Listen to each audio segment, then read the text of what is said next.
This broadcast of In Focus is being made possible through the support of Reid Health. Reid Health, right beside you. And by First Bank Richmond, with 8 locations serving Wayne County. First Bank Richmond and you, doing great things together. And by Cronin Toyota and Cronin Nissan, with over 70 cars inside their massive showroom so you can shop in comfort. Cronin Toyota and Cronin Nissan, 5601 National Road East.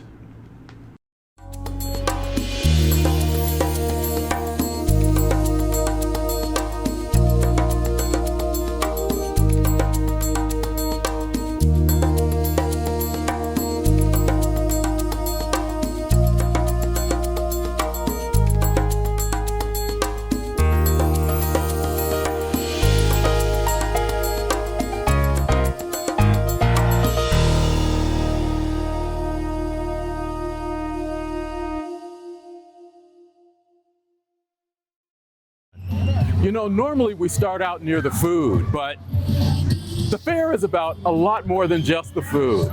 It's about the rides, it's about the games, it's about the children laughing, it's about what 4-H'ers have spent a year doing. This is an annual event that I have really come to enjoy. Welcome to In Focus at the Wayne County 4-H Fair.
Welcome back to In Focus on Whitewater Community Television's WGTV Channel 11. We just keep wandering around seeing who is willing to stop and talk to us.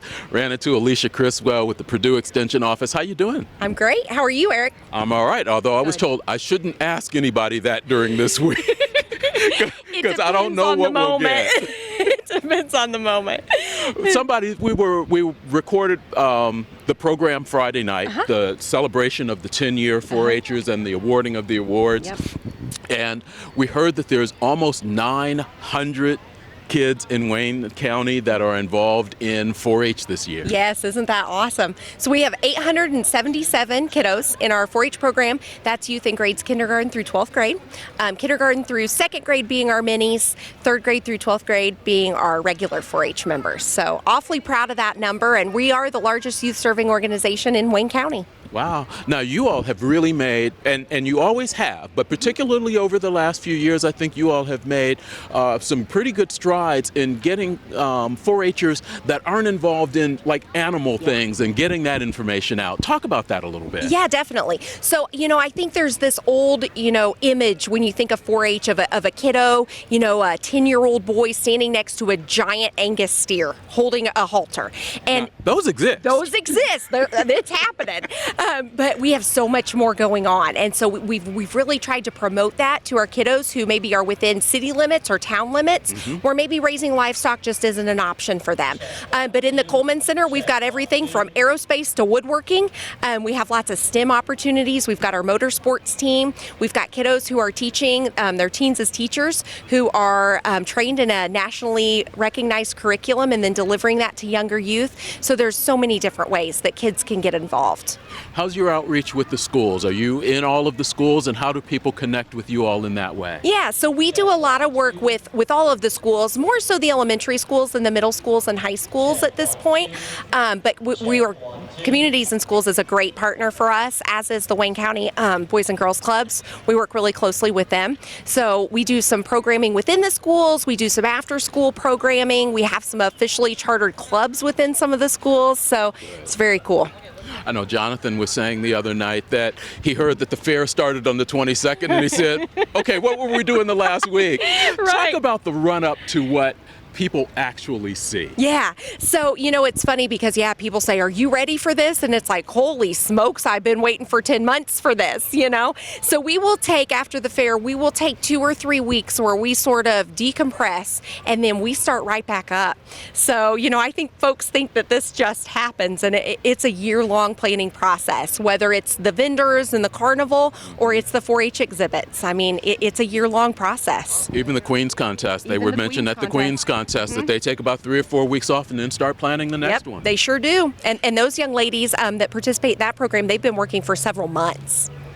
When we start talking about 4-H, with some of the projects that we've seen in the Coleman Center, those don't happen overnight. We were talking to one young man who built the casket car. Yep. That's a 6-month project. At least. So talk about if somebody's going to be involved in 4-H, when do you need to connect with them, or when do they need to connect with you, and how that process takes place? Yeah, so we're happy to talk to folks anytime. Our official enrollment, and it's a statewide enrollment, is October 1st through January 15th. If there's folks who miss that deadline, by a couple weeks, we can make it happen. We try to accept kiddos up until, the last minutes that we can. But when they enroll during that period, then they get to be really plugged into project opportunities and club opportunities and some of the workshops that we have, and really get the full experience. When you say clubs and workshops, explain what that connection is. For parents who don't know, maybe they've got a kid for their first one, haven't been involved. What's the connection, and how close does that connection make? Yeah, so we've got about 30 clubs in Wayne County. Some of them are geographical, so some of them are like township clubs, where if you live close to that club, it might make sense for you. Some of them are project specific, so our shooting sports club is one of our largest clubs. So if kiddos are involved in rifle, shotgun, pistol, or archery, they're involved with that club. So some of them are just provide mentorship throughout for their whole 4-H experience. Some of them provide guidance specific to projects. Okay. Yeah. How do they reach you? Once you get beyond this and you have 3 or 4 weeks off and you finally wake up and go, okay, I'm alive again. Right. They reach out to you. Who do they reach out to, and how? Yeah, so we are located on the north side of the Coleman Center, and we're open Monday through Friday, 8 a.m. to 4 p.m. So they can stop by. We love to have visitors and meet people face to face. They can also call us during those hours. So we're at 765-973-9281. Or if they just search Indiana 4-H, Wayne County, will come right up in their Google search. Sounds good. Alicia Criswell with Purdue Extension, helping out with the Wayne County 4-H Fair. We're going to let you go back to your grill. Thanks for taking the time. Thanks so much.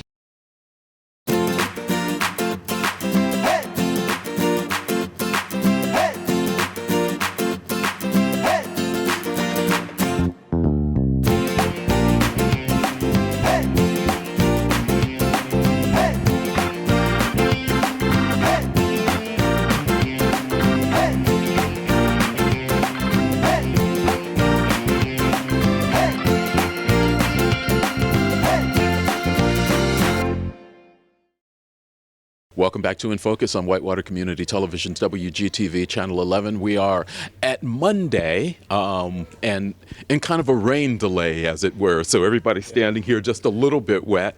But we moved inside the Coleman Center, and Jack Albright is here. And Jack, this baby behind us is yours, huh? Yes, sir. It's got a lot of ribbons on it. Obviously, it's a showstopper. Tell us a little bit about, how did you get this? Let's start with that. Well, it was given to me by a man named Phil Roser, an older gentleman from my church, and he was pulling it around as a beer cooler attached to a jet ski trailer. And he was taking up too much space in his barn, so he decided to give it to me. And as soon as I saw it, I just had the idea, and I said, this is what it's going to be. It was just a vision, I guess, just popped out. Okay. And when you got it, this was a complete Yep. casket, basically. Yep, it was a complete full casket, just like you would see in a funeral home. Okay. And tell us a little bit about what's inside. There's wheels on it. This thing actually moves. Yes, it does. So inside, actually, if you want, I can open it up for you. Go If you for want it. Yep. So this entire top opens up like a hood, just like a normal casket. And you can see it has a 12 horsepower lawnmower engine in it, vertical shaft. It has electric start, which is convenient because you don't want to get in here and open it up every time you pull it. It's got a gas tank. It's got a flamethrower exhaust, so that's fun. And yeah, so it moves about the same speed as a lawnmower. It pretty much does everything a lawnmower does, except for it's a coffin. So. Okay. And you saw it, and it just immediately popped into your head. Yep. I had the general idea, and I made like a few just sketches, just kind of, when I was daydreaming in school. I guess I shouldn't say that too loudly.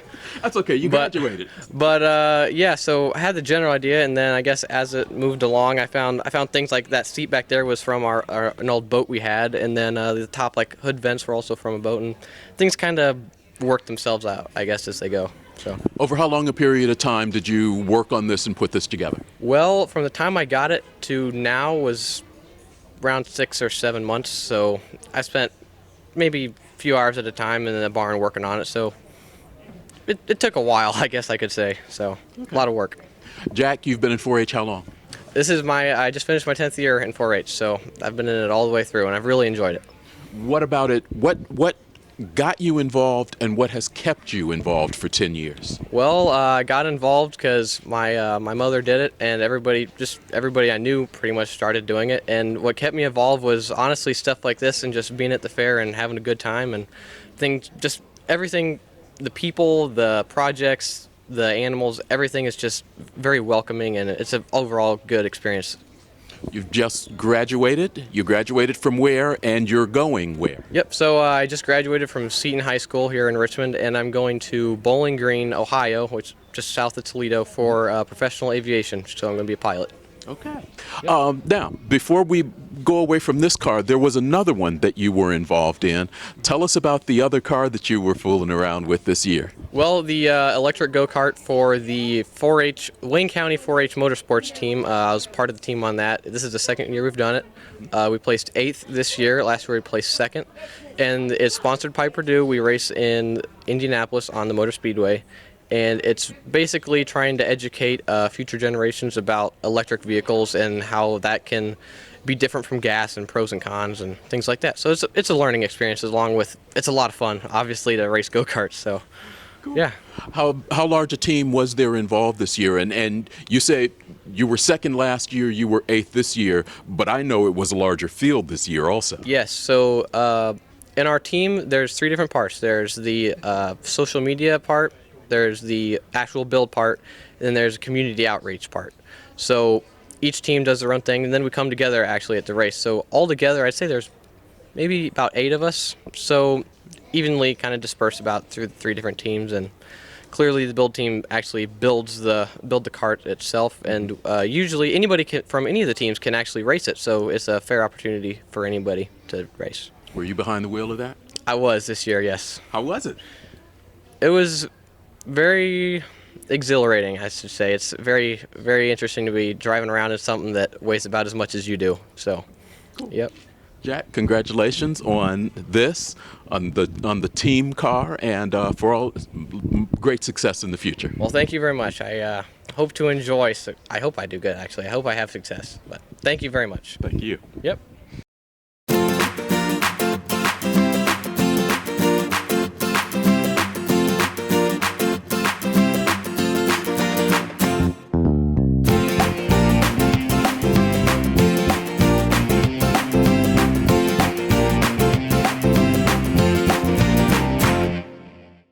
I've been in it for 8 years.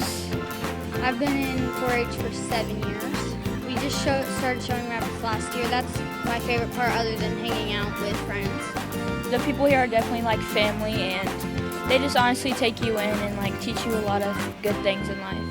That, and also you learn a lot of valuable skills when doing it, like helping others and learning how to speak. I like showing, so when show day actually rolls around and we get to go up there and talk to the judges about what we've done to prepare and our rabbits and our goats. We got tired of showing goats and it got boring. So we were like, let's try rabbits because we don't want to show pigs or anything else, and it looked easy, and then we tried it and it was pretty fun. It's actually only our second year doing rabbits, and last year we just bought rabbits. We own 7 right now, and we're getting 3 more. And we're about to breed a rabbit because we just bought a rabbit who has been breeding, and so we're going to breed her and sell the little bunnies. They're really cute and adorable, and I just wanted to learn how to take care of a different animal. Since we already learned one of them, I thought a new experience would be a lot of fun. I've been in 4-H pretty much my whole life, but I'm a 10-year member, and before that I did mini 4-H. So I show livestock and I do projects. I've also been part of the Queen's Court, and so pretty much all year long I raise my animals. They're behind me, and I also show pigs and stuff. So it's pretty much I just raise them, show them, learn all about it. It's all year long. I'm going to school for business, and my goal is to be able to raise animals when I get older. And I have a nephew that's going to be in it soon, so it's always going to be in the family. My favorite part is just being able to raise animals, gain relationships, and just learn responsibility from it. I get to meet a lot of little kids, help little kids. I just got done helping a second-year member learn how to shear lambs because it's a big deal and they're huge. So when you're little, you can't do it by yourself. So being able to get other and new kids in it is really important to me.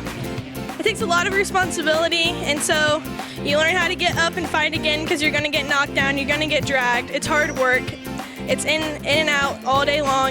You have to walk them in the heat no matter how hot it is. You have to go out and feed them and water them no matter how tired you are. It's just a big deal, and it's a lot of responsibility, which is important.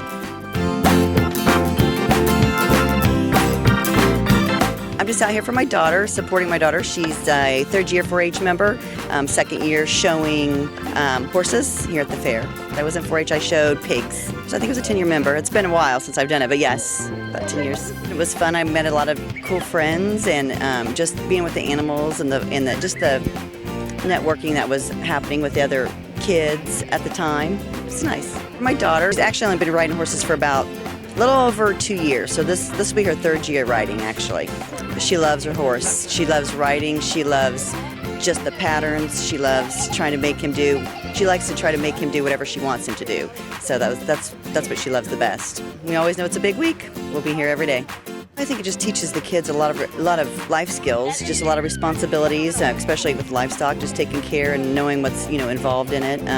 Again, just the networking and the friends that are made during 4-H, I think are pretty important things to learn.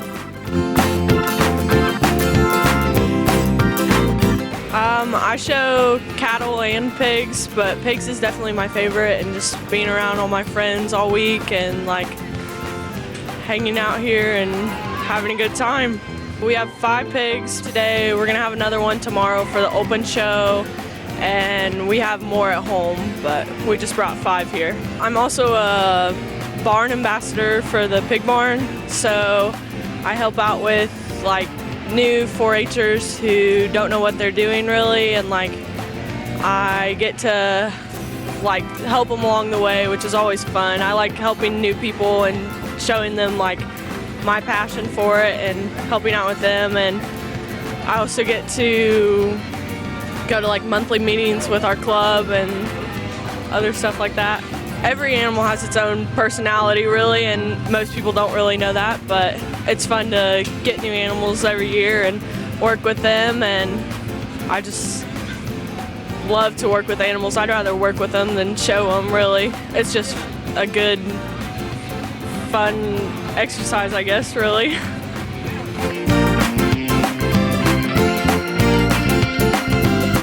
We are here to help out the barn superintendents when they're needed. Extra set of hands are always needed in a barn when it comes down to problems that need help. We're just kind of an extra set of hands for the superintendents when they have too much on their plates.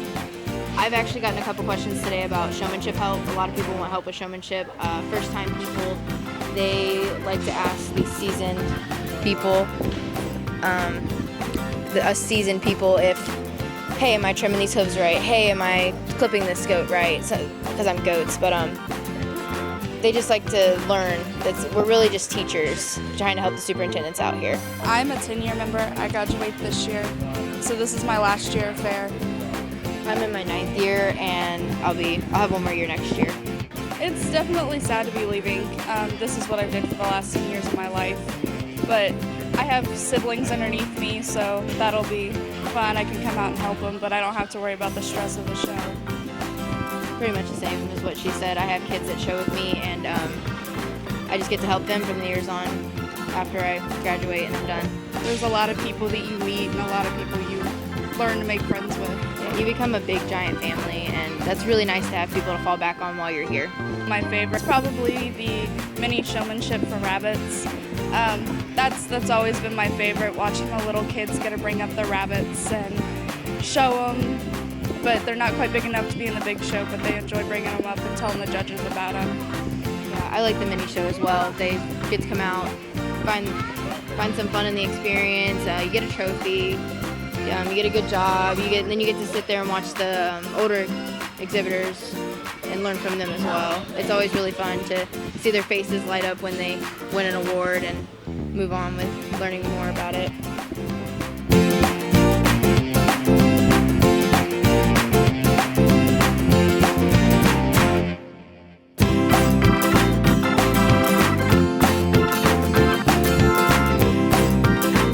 Welcome back to In Focus on Whitewater Community Television's WCTV Channel 11. We've just kind of been hanging out around the barns. Why not? It's something to do. And we ran into Connor. We were watching him shear his sheep. Is that okay? Yep. Tell us a little bit about yourself. What grade are you in? What school do you go to? So actually, I'm from California. So I'm out here helping one of my close families to McDonald's. Her daughter's busy right now with their goats, but I'm just helping her out with her project. This is her project Bullet, and he's getting ready to show at the county fair, so we're having a good time. So it's going well. Okay, so you're from California. So do you do this at home? Yep. So we raise sheep as well as hogs. So we got about 200 commercial ewes with show ewes as well, and then also hogs. So we raise some show pigs and that such. And this is kind of what I do full time. It's kind of a fun gig. We were watching you handle. Now, I've walked around and I've watched a couple of people kind of handling their sheep. Yep. Some of them are a little bit, they're not as refined with their movements as you are. How long did it take you to get as skilled as you are doing this? It takes a long time. A lot of practice at home, working with your animals and getting used to them, and also experience with others. Just working with others in the past, like sheep-wise, this is kind of my background, as McDonald's are very heavily involved within hogs. So we kind of play off each other. The more people we work with, the more experience we get. And that kind of leads to our gentle, refined touch when we work with animals and the way we handle them. What age are you? How old are you? Me, I'm 21. I just turned 21 recently. Yep. Okay. How long did it take for you to be comfortable really kind of getting the sheep comfortable and being able to shear in the type of strokes that I saw you doing? It takes a long time. I would say probably when I was most comfortable was when I hit high school. When I was a little bit younger, it's a lot harder to kind of handle sheep. You don't feel as comfortable with larger animals that probably weigh more than you are. Sure. So it took a little bit of time, but around high school, I think that's when I fully got the grasp on how to properly handle and take care and manage animals. What is the secret? Do you talk to them? Is it a way that you stroke? I'm being serious. No, yeah. I didn't grow up around him, so I'm curious. How do you keep him calm enough that him or her, I'm not sure which one. Oh, it's a him. It's okay. Boy, yeah. How do you keep them calm enough that they're not squealing and jumping and just repetition? That's the best thing I could say. Practice is perfect, although they may not be perfect because there's no such thing as perfect. But to get them as calm as they can, you got to work with your animals a bunch, and that's the biggest thing that I encourage everyone is to work with your animals as much as you can. Because once you work with them 24/7 every day of the week, they'll become gentle and easygoing like this one. Is shearing the sheep something that they have to do as part of the competition? Yep. So kind of I always associate it with like a bodybuilding contest. So when you go for like Mr. Worldwide, you kind of have to show off your muscles and stuff like that. So kind of like this, he's getting a brand new haircut and getting ready to go on the stage, getting ready for the show. Cool. We're going to let you go back to work. Connor, we appreciate the time. All right, thank you. Thank you.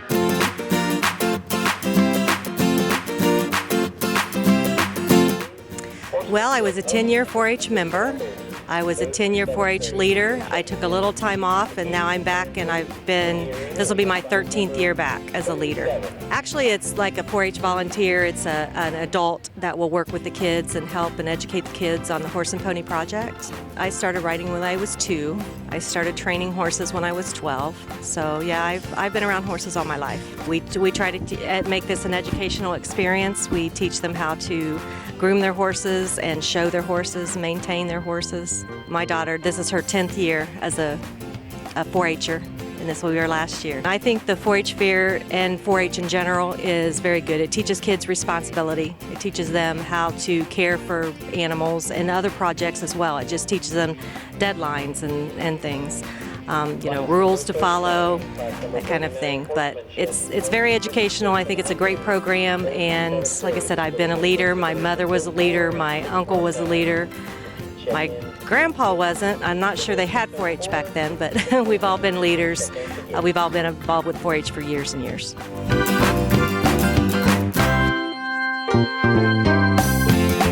With 4-H, I show beef cattle and swine.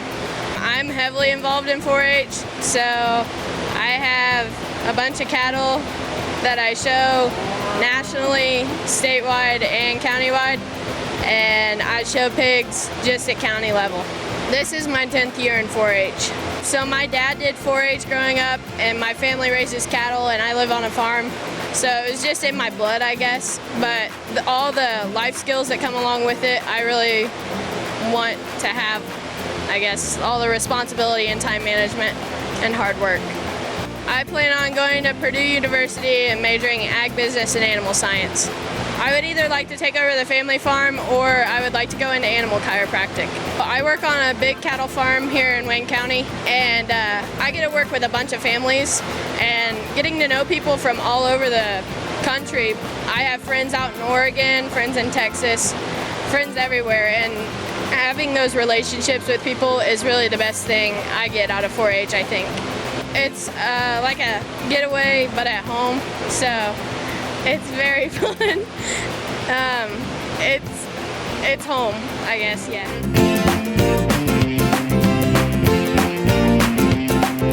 My son Jonathan has these cattle.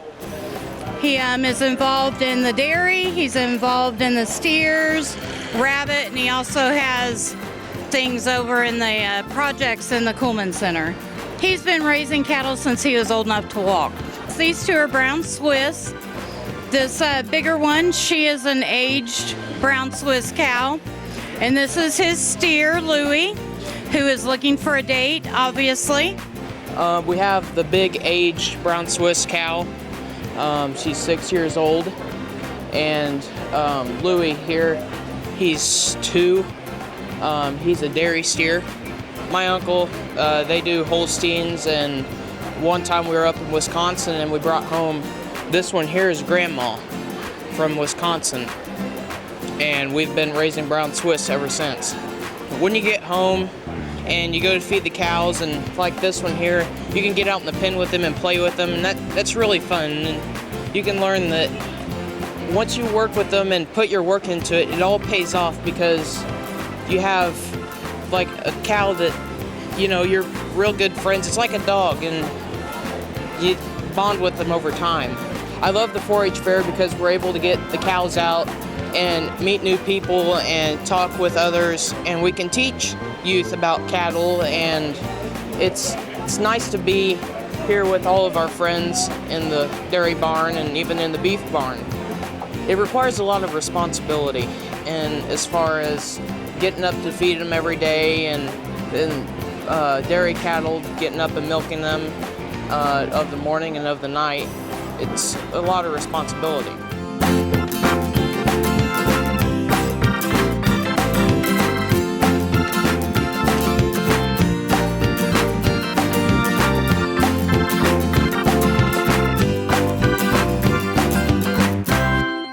Welcome back to In Focus on Whitewater Community Television's WGTV Channel 11. Once again, just walking around and finding people, and we always find you here. Commissioner Mary Ann Butters, thank you very much for spending a few minutes with us. Oh, it's the best week of the whole year, the Wayne County 4-H Fair. You always have a smile on your face when you're out here, and you're always hanging out around the conservation area. Oh, this is one of the best places of all. The children come in and learn about conservation, nurturing the gifts of the earth.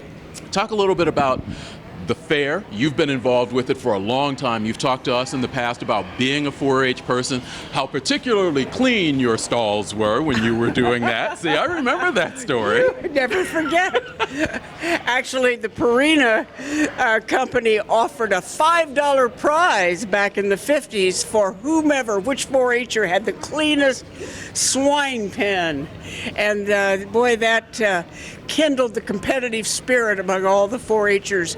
There were more than 150 swine 4-H'ers back in the 50s, back when there were many, many more farmers and lots of 4-H'ers back in the day. So, yeah, there was a competitive award. 4-H continues to climb a little bit. We've had a chance to speak with Alicia Criswell, close to 900 students involved in 4-H, variety of things, some agriculture, some STEM. Things have continued to develop in that way.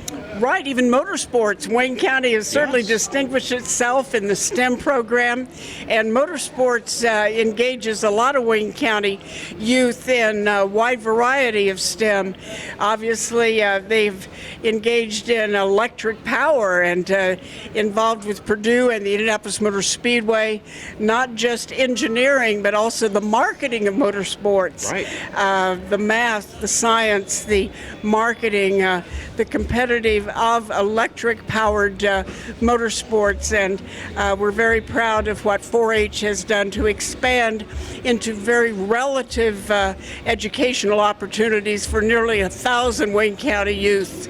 And you have talked over the past few years, and the commissioners have talked in general about what this particular facility can mean to Wayne County. Talk a little bit about where you think you see this going and where you think this facility can grow and be a showplace for Wayne County. Absolutely. This is one of the most underutilized assets that Wayne County has. Hundreds of acres right here on the western edge of Richmond, so accessible to everyone in Wayne County. I can see a day when this could be a massive venue for numerous activities year-round for the entire county and a major tourist attraction for a wide variety of activities so close to the interstate, offering year-round activities of enrichment, entertainment for thousands and thousands of people coming to Wayne County and those who live here year-round. Good luck. I know the conversation goes back and forth as to how that works out. Obviously, anything that can help bring people in and bring more dollars into the area is definitely a benefit. Also, I'd like to announce that we in Wayne County are offering individuals and corporations an opportunity to own or at least rent a part of the fairgrounds. We're offering naming rights to about 50 different locations here at the fairgrounds, starting with the Raper Center. Those naming rights have expired. The Free Stage, the Kuhlman Center will stay the same. That is never going to change. That was a memorial gift by the Kuhlman family. But just about everything else has naming rights available. Everything so affordable, from a park bench to the Raper Center, will be offered to those who would like to memorialize a family member or to really offer a marketing opportunity for a company to have that name on a major building or even a park bench for a very affordable sum. And all of those dollars will be used to enrich this facility? Right. They would not one dime would go to the general fund. It would all come back right here to the fairgrounds to expand the offering to the people of Wayne County. Those naming rights would go right back here to upgrade the fairgrounds, to make this an even better place for the people of Wayne County to enjoy and to have it thrive and improve and better better the lives of not just 4-Hers, but all the people of Wayne County. All right. Commissioner Mary Ann Butters, as always, we appreciate your time. Enjoy the week. Thank you.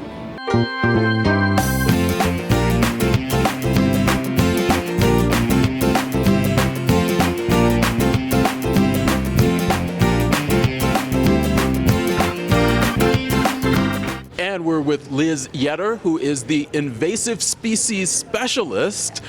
There's a title for you. Which means absolutely what? So what it is I'm the invasive species specialist for this new statewide program, the Indiana Invasives Initiative, where we are looking to build capacity at the local level to raise awareness and education about invasive plants, what people can do to remove them from their yards, to make better choices when they're buying for landscaping or for gardens, and to just generally get more information out there. How do they get more information through you and through your program? So for me, they can email me at liz@sicim.info, or they can visit us online at sicim.info, which will take you to the website. There's a bunch of good information there. They can also check out Purdue Extension has a lot of good information on invasive species, as well as the DNR. Okay, now, when you say invasive species, exactly what are you talking about? So an invasive species is any plant or animal that is non-native and causes harm to either human health, the environment, or the economy. So an example of an invasive plant would be the Asian bush honeysuckle. It's that first plant that gets green in the spring. It'll be the last thing to get green in the fall, or still be green in the fall, excuse me. And what it does is it takes over woodlots and prevents the plants that should be growing there, or that natural kind of regeneration of a woodlot, from happening. And it displaces diversity in the woods, because you want a lot of different plants for a healthy system, and it just kind of disrupts that flow, that what is nature is just all kind of a cycle, and it disrupts that cycle. Are there one or two plants that you can name off the top of your head that we go out in the spring as we're trying to do our yards and we find here that we probably need to stay away from? Are you saying to remove from your yard or not to go by? Not to go by. Okay, yes, there's a whole list of species you shouldn't buy, but a lot of really popular shrubs right now include Japanese barberry and winged burning bush, because they produce a nice fall color. Yeah. But unfortunately, they can become very weedy when they escape kind of your yard and your nice manicured areas, and they take over the forest floor, making it hard to walk through. They also, because they are so low and so dense, they create great habitat for mice, which are vectors for ticks. And we don't want more ticks, we don't want more Lyme disease, so it's just better there's plenty of native plants such as serviceberry that have a great fall color as well, because that's what you're drawn to, is it's pretty, and I get it. So, but yeah, there's a lot of different options. How long have you been in this particular job right now? So I've been in this position since January of this year.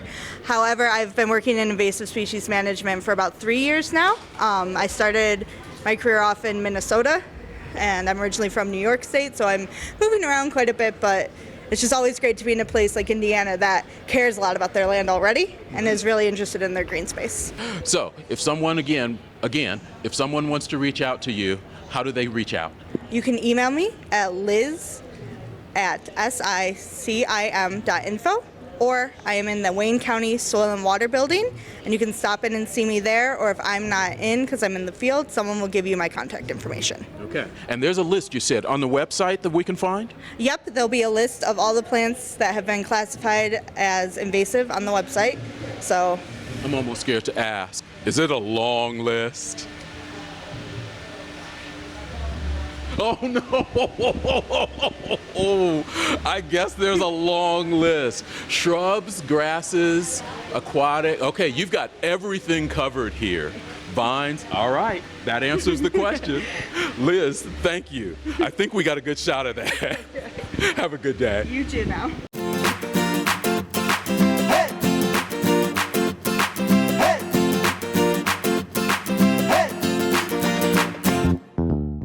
Welcome back to In Focus at the Fair on Whitewater Community Television's WGTV Channel 11. We have wandered out across from where the amusements will be. Now, we're doing this part of the show on Saturday when everybody believes there's nothing happening at the fairgrounds, but we have found different in being out here. And we have wandered out in the field because there were towers out here, and we were going, okay, if lightning comes, what happens? And we found the Whitewater Valley Amateur Radio Club, Jim and Doug, and there are numbers and names that go along with that, and we're going to let them explain that to you.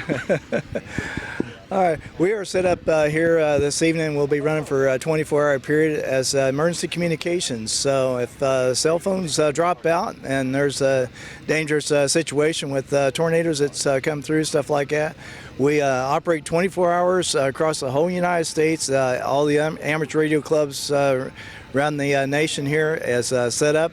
And what we do is we set up an emergency generator. So we're running totally on emergency backup power. But as mentioned, we've had several antennas set up around the area. And we do this as a hobby, but in need of an emergency, we are here during weather events. So basically what today is, we're going to, what we do is we set up, like Jim stated, we will set up for 24 hours. We started setting up at 10 a.m. on Saturday morning. And we actually start transmitting nationwide, worldwide, at 2 p.m. on today. And it will last till 2 p.m. Sunday afternoon. And at that point, we start tearing down. And we set up for emergency communications. We set up to test our equipment, our skills, and we make contacts nationwide. We make contacts worldwide if they happen to come in and join us. We'll talk to anybody.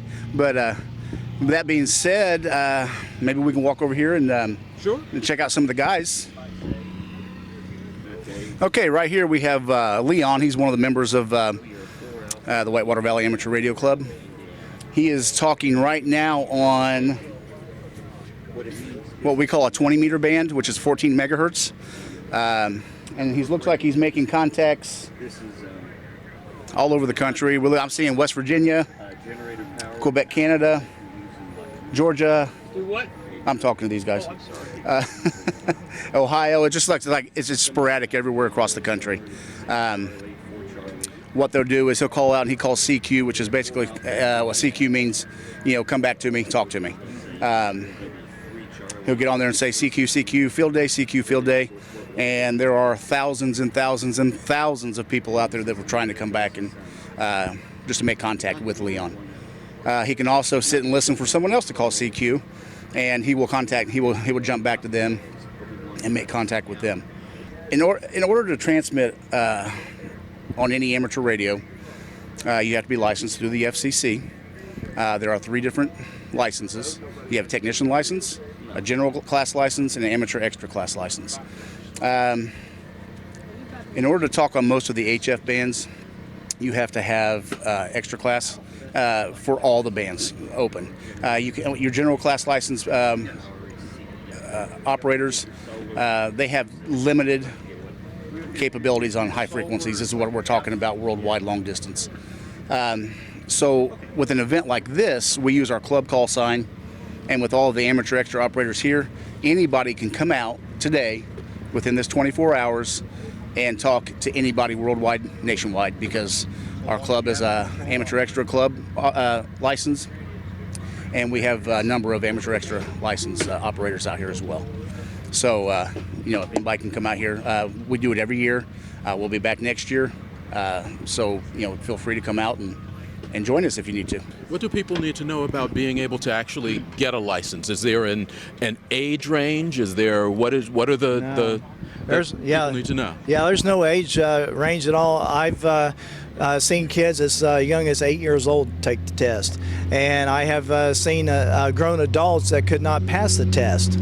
So I started out March of 1998 and got my technician license. That's the main one that you can start out with. And back in the day, you had to know Morse code also. And nowadays, you're not required to do the Morse code. Back when I done mine, I had to pass 5 words per minute. And I thought that was tough. And we've got guys in the area that can copy as much as 30, 35 words per minute Morse code. So, but yeah, the requirements for the license is just take a 75, I think it's 75 or 50 since For technician. 35 questions, and then it goes up to 50 questions to general and extra class.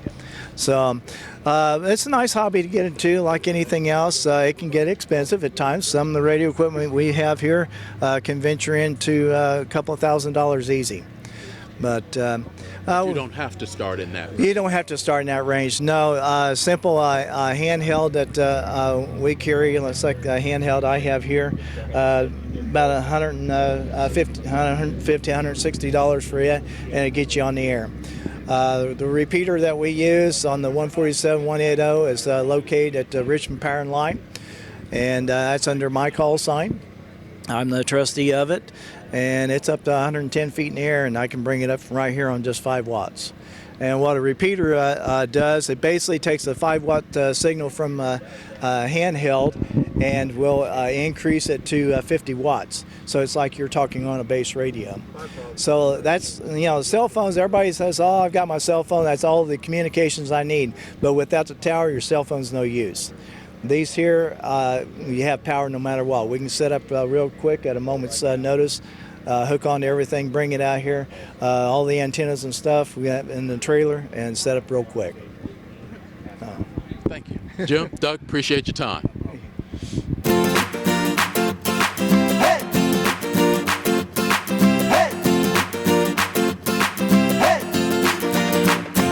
Well, we're here with the Indiana National Guard as a recruiting event for the 4-H fair. Important for the community, and because the National Guard stays local, we serve local for the state. That's the importance of coming to events like this, to show our capabilities, bring equipment, and just have a friendly face to the military versus, shipping away and always going over to combat and stuff. So today we brought the MAP V. It is a 29-ton convoy and combat vehicle. It's not replacing the Humvee, but it does everything the Humvee is supposed to do, and just does a little bit better. Very large. We got the Crow system on top, so it does what it's supposed to, and it attracts a lot of attention. And it's a new piece of equipment, so it's always cool to bring new stuff out.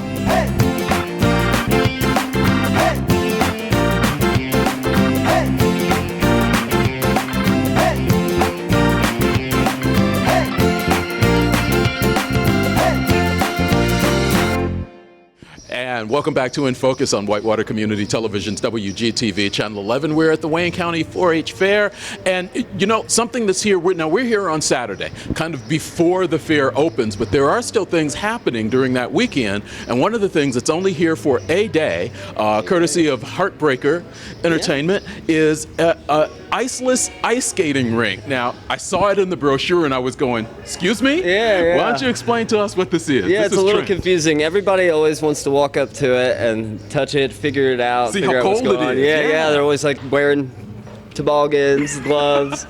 They come in by the time they're taking it all off. So it's oil-injected plastic. So it's 4x8 sheets, puzzle piece ends, and you snap them all together, and it looks just like sheet ice. Skates a lot like a sheet ice. Skates very well. It's just people that are real pros at ice skating, it takes like 5-10 minutes, and then they're doing spins, getting the hang of it. Really? There's shavings that come off of it just like real ice. It's crazy, yeah. How long have you all been doing this? We've been doing this probably going on 3 years now, and this is our third system we've purchased, so we rent out 3 at one time. Any given time there could be 3 out.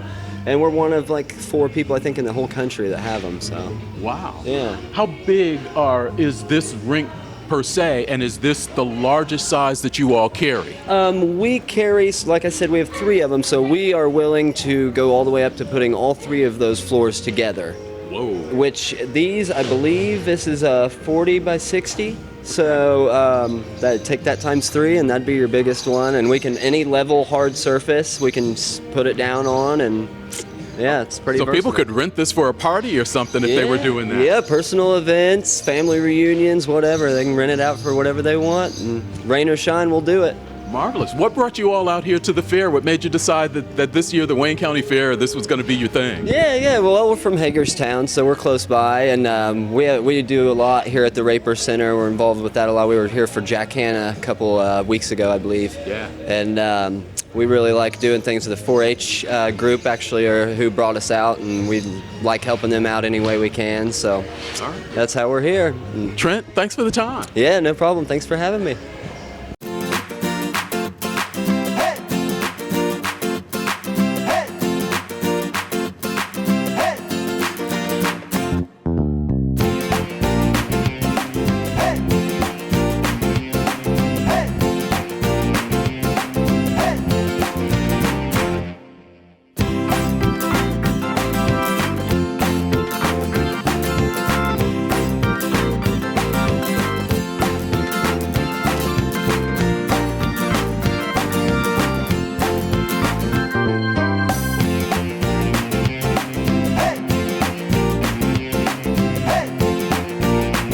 Welcome back to In Focus on Whitewater Community Television's WGTV Channel 11.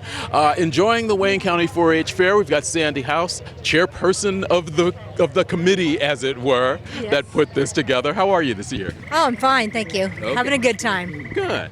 Now, the fair has been going on. We're recording this on Monday. It goes through. What are some of the highlights as we head into the last weekend? Well, on Thursday night's the rodeo, so hopefully you've come out and saw the rodeo. And also Friday will be the big fireworks show and the auction, the livestock auction. If you want to come out and support the 4-H kids, that would be awesome. And Saturday will be the last night of the rides.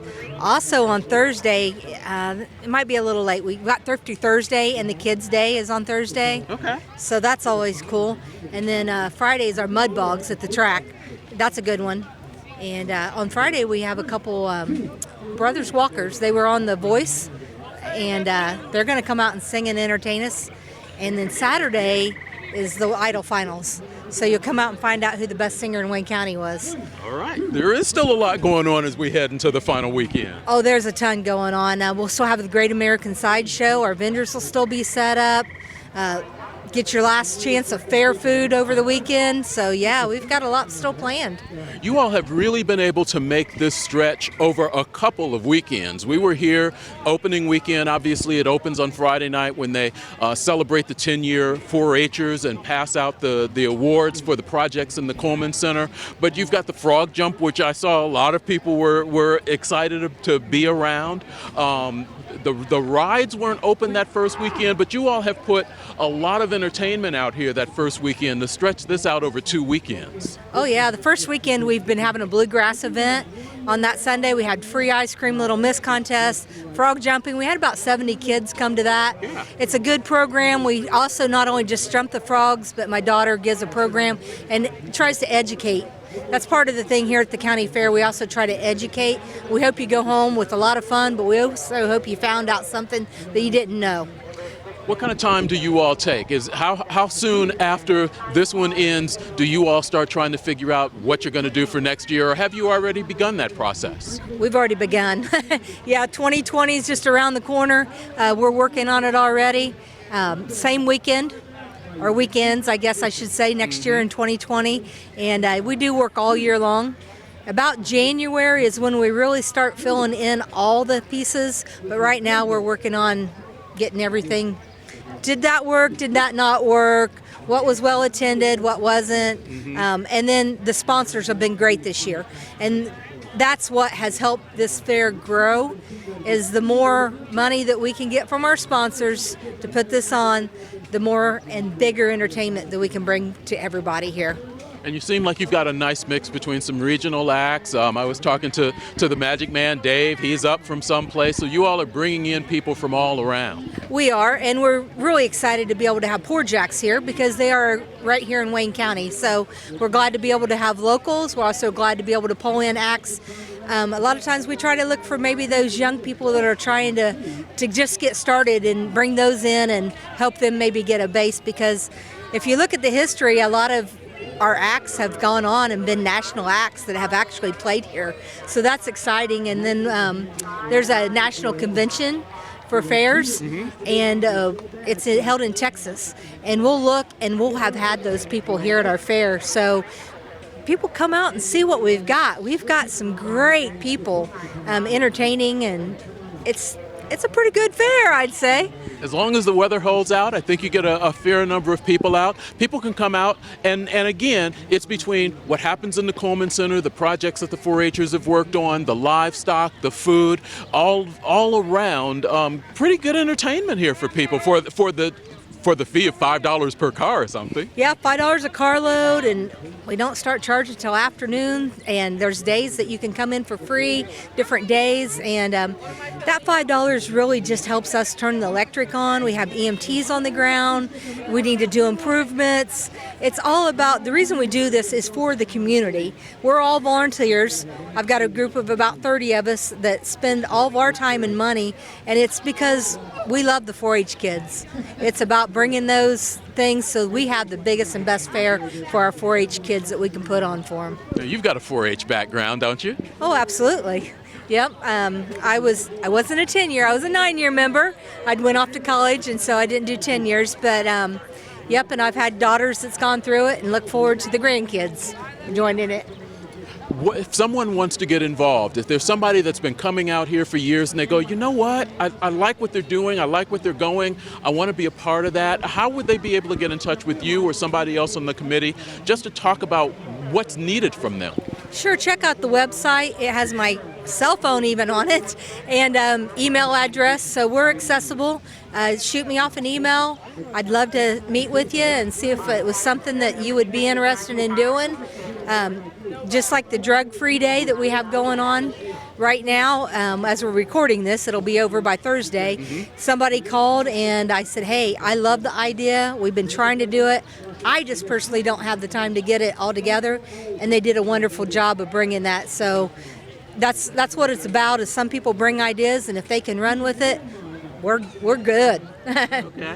Now, want you to mention too, for those folks who don't know, you all have an app that can be downloaded that you all continue to update with some information about what's going on. Yes, we do have an app, and that we're one of the few fairs in the state that do that. A matter of fact, the first year we did it, then the state fair did it. So I really feel that this fair is up to date on the way we're working on things. Facebook's probably the most current because we can update it right off the bat. And so that's always a good tool if you're a Facebooker. If not, we have the old style phone. Give us a call at the office. That phone's been ringing all week long. Give us a call. We'll try to answer your questions. But if you can look it up on our website or Facebook or get our program that's printed, that helps us out a lot too. All right. Sandy, thank you very much for giving us some time, and greatly appreciate everything that you all do as far as putting together the Wayne County 4-H Fair. We thank you for the time. Have a good week.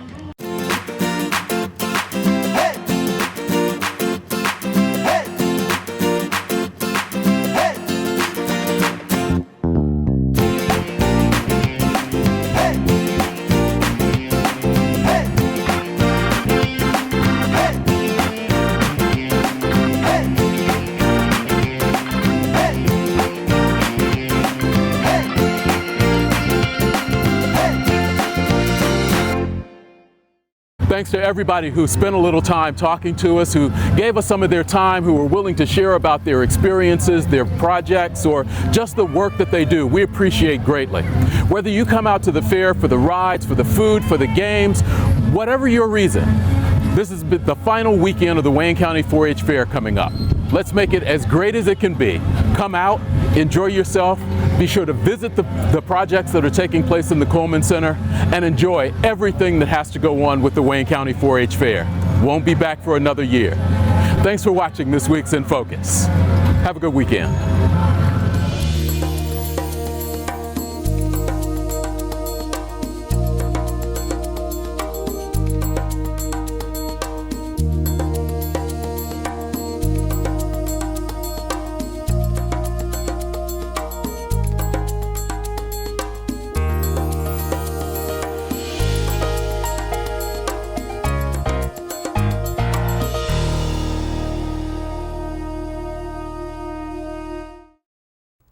This broadcast of In Focus is being made possible through the support of Reid Health. Reid Health, right beside you. And by First Bank Richmond, with 8 locations serving Wayne County. First Bank Richmond and you, doing great things together. And by Cronin Toyota and Cronin Nissan, with over 70 cars inside their massive showroom so you can shop in comfort. Cronin Toyota and Cronin Nissan, 5601 National Road East.